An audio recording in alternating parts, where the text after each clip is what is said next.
Hello everyone, my name is Deja and today I'm going to be talking about the Gothic novel.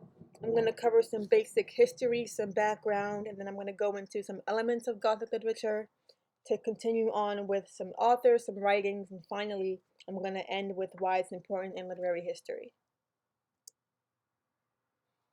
So the Gothic novel and the Gothic movement kind of was born out of Romanticism in the 18th century.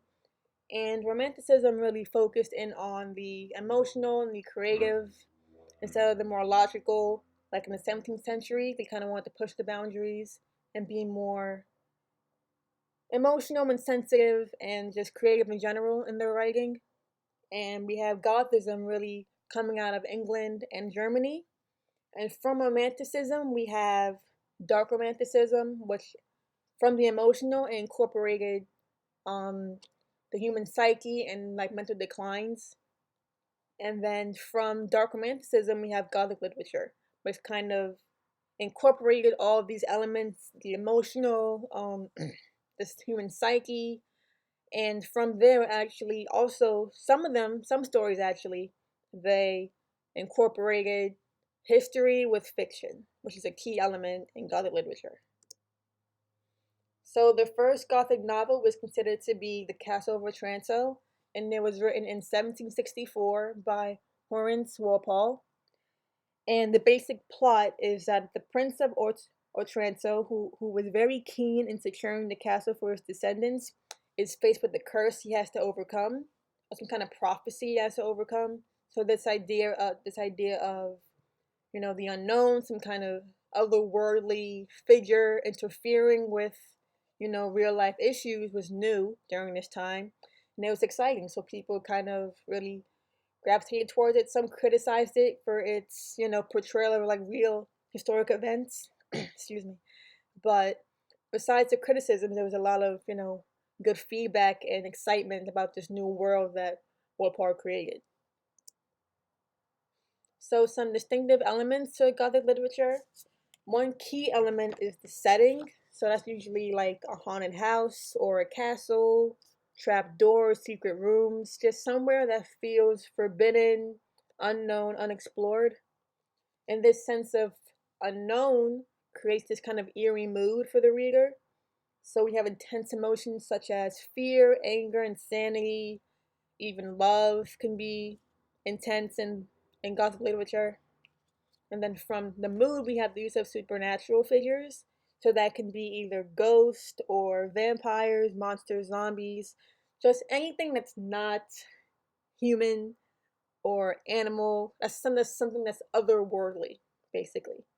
And some examples I have here are the beast with five fingers on the bottom and Snap and Oh Lad, I Will Come to You. So these are kind of like little comics I found on the internet that kind of really show this idea of the unknown and the supernatural, creating this kind of eerie, uneasy, scary environment for the readers.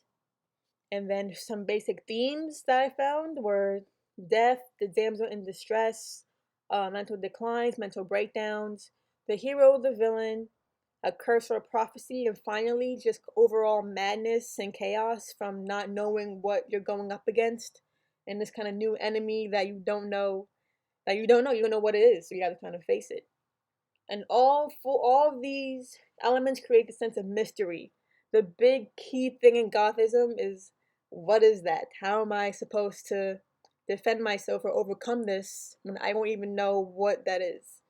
Whether that be a monster, a vampire, or a ghost, whatever the case may be. So, some famous Gothic authors we have Edgar Allan Poe, we have Mary Shelley, and we have Bram Stoker.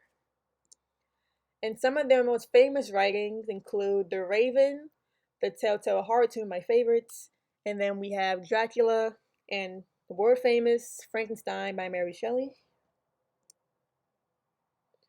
And I think Gothism is really important because it really influenced the way that writers tell their stories and this new freedom they got from this movement being born. It kind of created a creative door for them to like go through to explore, the boundaries, push the boundaries of writing.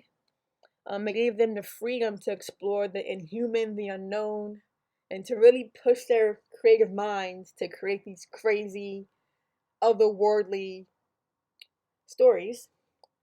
It was a true escape from reality because we see back in 17th century there was more like conservative writing about real people, real events.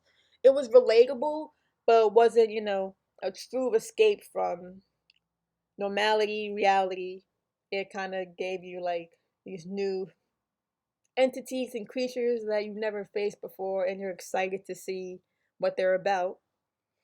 And it gave you just the overall thrill of being scared, and it greatly influenced the creative arts today.